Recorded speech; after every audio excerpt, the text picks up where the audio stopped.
वैसे बड़ी बड़ी कॉन्फ्रेंसों अज़ीमुश्शान जलसों में 3, 4, 5 मुकर्रिर होते हैं और हकीकत यह है कि किसी एक ही मुकर्रिर की तकरीर कामयाब तरीन तकरीर होती है, बाकी लोग दाएं बाएं से गुजर जाते हैं। वो कौन कामयाब होगा वो अल्लाह ही बेहतर जानता है। जिस पे अल्लाह की ख़ास रहमत उस रात में हो जाती है, रसूलुल्लाह का करम हो जाता है, उसकी तकरीर कामयाब हो जाती है। और हर स्टेज पे हर आलिम पे अल्लाह का करम नहीं होता उतना जितना कि उस ख़ास मुकर्रिर पे हो जाता है। आज के इस अज़ीमुश्शान इजलास में मौलाना सुल्तान रज़ा शिवानी ने जो तकरीर की है बहुत ही लाजवाब, बहुत ही शानदार, बेमिसाल तकरीर थी। मैं इस वक्त कोशिश करूं, मैं उनके जैसा उन्होंने कहा भी, मैं हज़ारों मेरे शागिर्द हैं हिंदुस्तान से लेकर अमेरिका तक, लेकिन मैं तमाम तर इल्मी जाहो जलाल के बावजूद अगर इस वक्त उस तकरीर उनसे बेहतर करना चाहूं तो नहीं कर सकता। मुमकिन है मौलाना गुलाम रसूल कर ले जाएं, क्योंकि ये नेता आदमी है भाई, ये दाएं बाएं हर तरफ।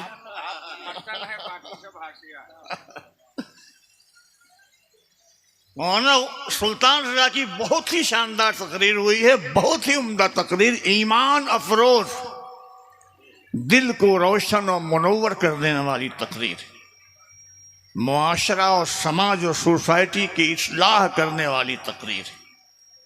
अल्लाह ताला उनकी उम्र में इल्म में खूब बरकतें अता फरमाए। हज़रात, मैंने बचपन में उर्दू की एक किताब पढ़ी थी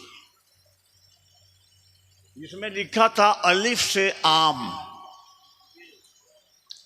बे से बर्तन, ते से तरबूज, इसी तरह हर हर्फ से कुछ न कुछ था। तो मैंने ज़हनी तौर पर खुद एक किताब मुरत्तब की जिसमें अलिफ से आम और बे से बर्तन और ते से तरबूज नहीं, बल्कि अलिफ से अल्लाह, अरे बोलो ना,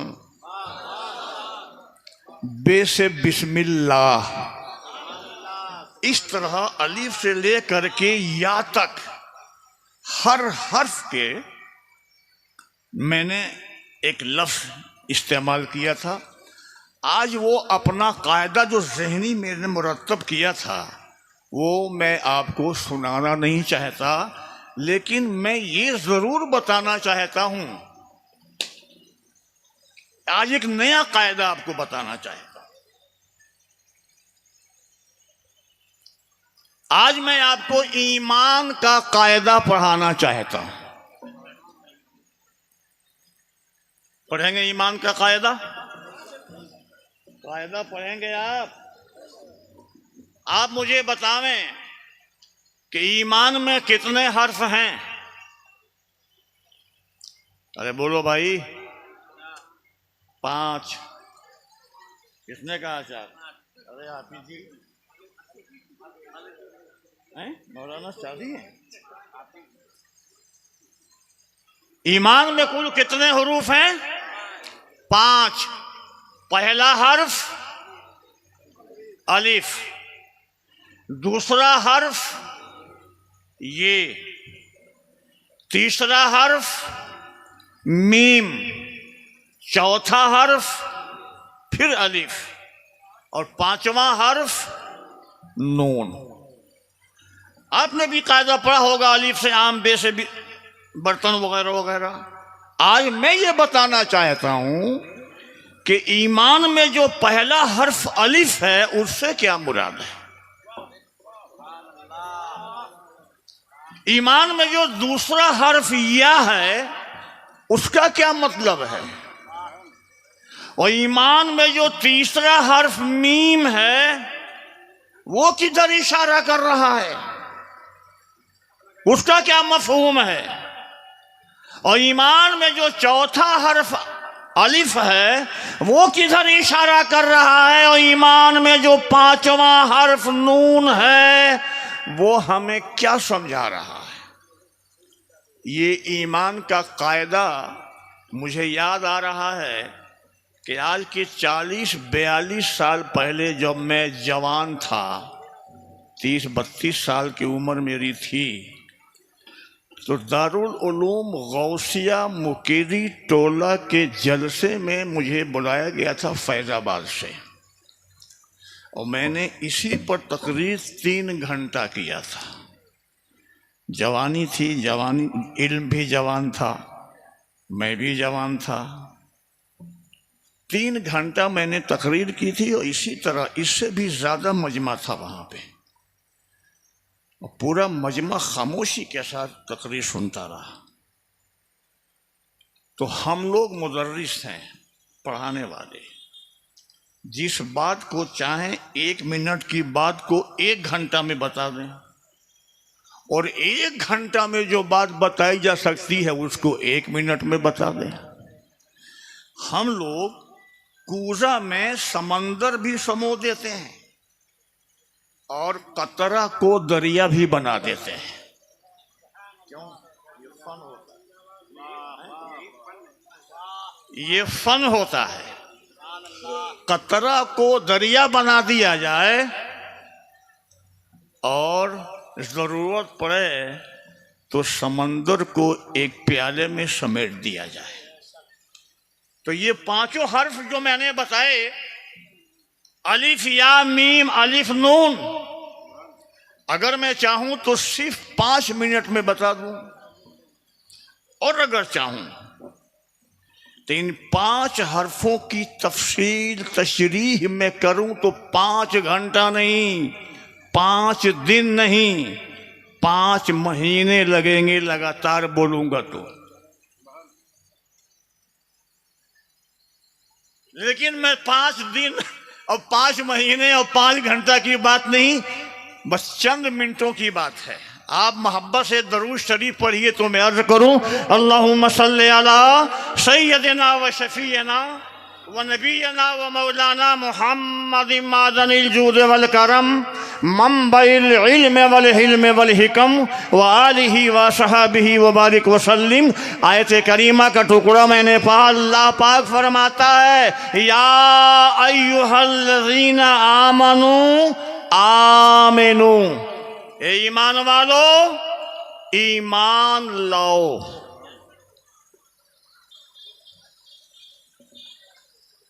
ईमान वालों से मुतालबा हो रहा है। जो लोग ईमान ला चुके हैं उनसे मुतालबा हो रहा है कि ईमान लाओ।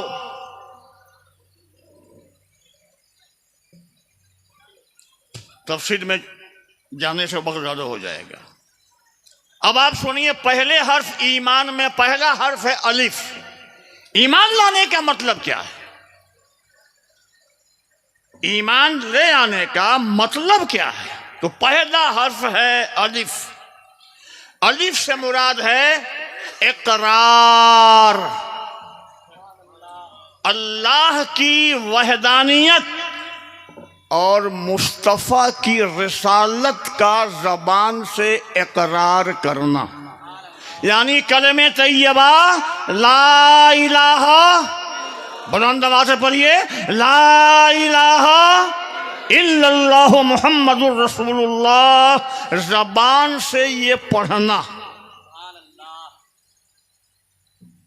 अल्लाह की वहदानियत, ला इलाहा इल्लल्लाह, अल्लाह के सिवा कोई माबूद नहीं, मुहम्मदुर रसूलुल्लाह, मोहम्मद सल्लल्लाहु अलैहि वसल्लम अल्लाह के रसूल हैं, ये ज़बान से इकरार करना। लेकिन क्या कोई ज़बान से इकरार कर लेने से, ज़बान से कलमा पढ़ लेने से क्या कोई आदमी मुसलमान हो जाएगा? सिर्फ ज़बान से कोई पढ़े तो क्या वो ईमान वाला है, वो मुस्लिम है, वो मोमिन है? नहीं जनाब। हमारा एक बचपन का साथी है पंडित शंभूनाथ द्विवेदी, और रफीक जानते हैं आप लोग। उसने एक बार नहीं दसियों दफों मेरे सामने कहा है ला इलाहा इल्लल्लाह मुहम्मद रसूलुल्लाह, लेकिन ना मैं उसको मुसलमान समझता हूं न वो खुद अपने आप को मुसलमान कहता है। तो सिर्फ जबान से कलमे तैयबा ला इलाहा इल्लल्लाह मुहम्मदुर रसूलुल्लाह पढ़ लेने से कोई मोमिनो मुस्लिम नहीं होता। तो फिर क्या जरूरी है? दूसरा हर्फ है ये से मुराद है यकीन। अल्लाह की वहदानियत पर यकीन हो, रसूलुल्लाह की रिसालत पर पुख्ता यकीन हो, जबान से इकरार हो और अल्लाह और रसूल के वजूद पर, उनके रसूल होने पर, अल्लाह के मौजूद होने पर, एक होने पर दिल से यकीन हो। जबान से इकरार होता है और दिल में यकीन होता है। यकीन भी कैसा हो, किस तरह का यकीन हो? ऐसा यकीन कि जैसे आप चिराग जला के मैदान में रख दें और तेज हवाएं चल रही हों लेकिन चिराग बुझने न पाए, इसी तरह से आपके दिल में अल्लाह की वहदानियत और मुस्तफ़ा की रसालत का यकीन, इसी तरह से आपके दिल में यकीन का चिराग जल रहा हो कि लाख तूफान आए, हवाएं चले, आंधियां चले, लेकिन यकीन का चिराग बुझने न पाए।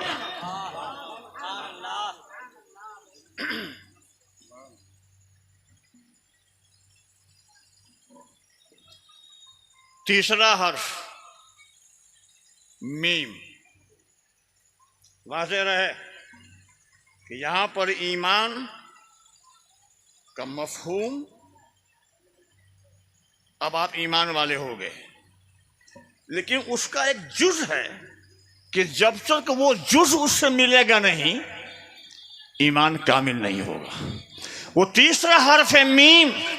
मीम से मुराद है मोहब्बत, मोहब्बत खुदा और मोहब्बत मुस्तफ़ा। अल्लाह से मोहब्बत, रसूलुल्लाह से मोहब्बत।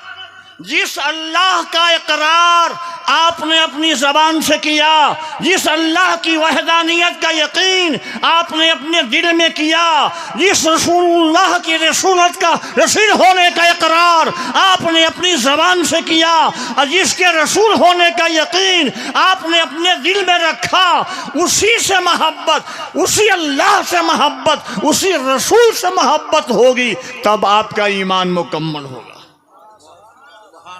और वाज़ेह रहे अल्लाह की मोहब्बत और रसूल की मोहब्बत, ये दोनों दो चीजें नहीं हैं। दोनों दो चीजें नहीं हैं, क्योंकि मोहब्बत इताअत को चाहती है। आप जिससे मोहब्बत करते हैं उसकी इताअत करते हैं, उसकी पैरवी करते हैं, उसकी फरमाबरदारी करते हैं। वो अल्लाह पाक ने कुरान पाक में इरशाद फरमाया है, वमन युतिइर रसूल फक़द अता अल्लाह, जिसने रसूलुल्लाह की इताअत की उसने अल्लाह की इताअत कर दी। तो रसूल की इताअत अल्लाह की इताअत है और रसूल की मोहब्बत अल्लाह की मोहब्बत है। अल्लाह की मोहब्बत अलग नहीं और रसूल की मोहब्बत अलग नहीं, बल्कि हकीकत यह है कि रसूल की मोहब्बत जो है वही अल्लाह की मोहब्बत है। क्योंकि जो आदमी अल्लाह से मोहब्बत करेगा ये जरूरी नहीं है कि वो रसूलुल्लाह से भी मोहब्बत करे। मिसाल के तौर पर यहूदी अल्लाह से मोहब्बत करता है कि नहीं?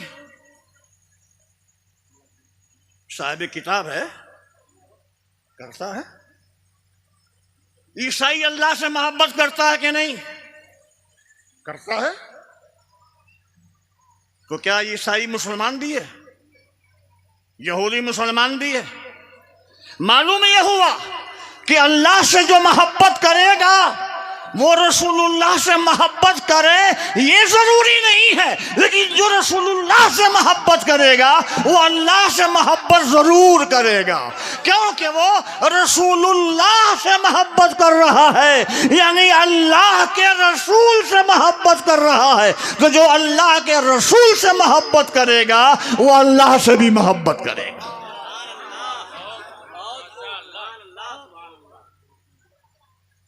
अब ये मोहब्बत कैसी होनी चाहिए?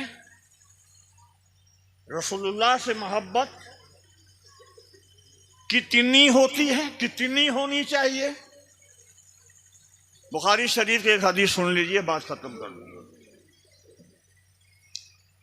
हुजूर नबी अकरम सल्लल्लाहु तआला अलैहि वसल्लम की हदीस शरीफ है, बहुत मशहूर हदीस है।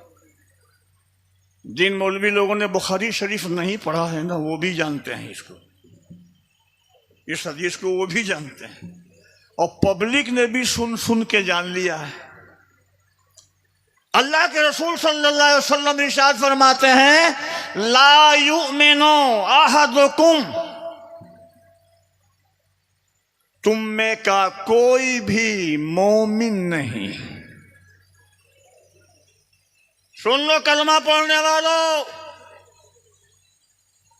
तुम में से कोई भी मुसलमान नहीं। कब तक नहीं? फरमाते हैं हुजूर, हत्ता अकूना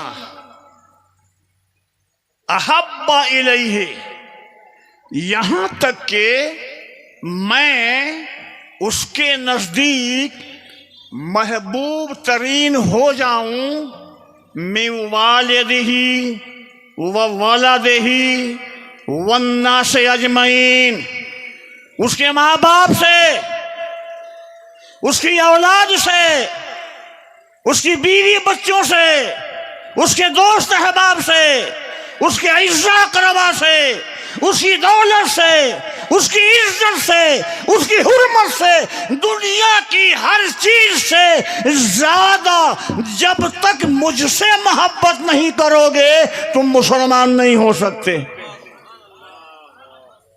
इतनी मोहब्बत रसूलुल्लाह से होनी चाहिए, तब जाके हम मुसलमान होंगे। और मोहब्बत जो है वो दिल का एक पाकीज़ा जज्बा है, वो जाहिर नहीं होता, उसको कोई जबान से बयान करना चाहे मोहब्बत को तो अपने लफ्जों में ढाल नहीं सकता। उसका इजहार कैसे होता है कि जिससे मोहब्बत की जाती है उसकी हर हर बात मानी जाती है, जिससे मोहब्बत की जाती है उसके तरीके को अपनाया जाता है, जिससे मोहब्बत की जाती है उसकी सीरत को अपनाया जाता है, जिसकी मोहब्बत की जाती है उसकी सुन्नत को अपनाया जाता है। तो नबी करीम सल्लल्लाहु तआला अलैहि वसल्लम फरमाते हैं कि दुनिया की हर चीज से ज्यादा जब तक मैं महबूब ना हो जाऊं उस वक्त तक तुम मोमिन नहीं हो सकते। तो अब इस मोहब्बत का इजहार हुजूर की सीरत से होगा, हुजूर की सुन्नत से होगा, या हुजूर की जो सीरत है उस सीरत को हम अपना लें, हुजूर की जो सुन्नत है उस सुन्नत को हम अपना लें, हुजूर का जो तर्ज जिंदगी है उस तर्ज जिंदगी को अपना लें, हुजूर का जो उसवा है हम उसको अपना लें। हुजूर ने जिस तरह खाना पीना पहनना ओढ़ना चलना फिरना जिस तरह कहा है उस तरह हम करने लगे अपनी जिंदगी को, गोया हम अपनी जिंदगी को नबी की सुन्नतों के सांचे में ढाल लें तो हम सच्चे मुहिब्बुन नबी भी हुए और सच्चे मुहिब्बुल्लाह भी हुए। अल्लाह से भी मोहब्बत करने वाले और रसूलुल्लाह से भी मोहब्बत करने वाले। वाज़ेह रहे, यही वो मोहब्बत पाकीज़ा जज्बा है जो मोमिन को सही मानों में मोमिन बनाता है।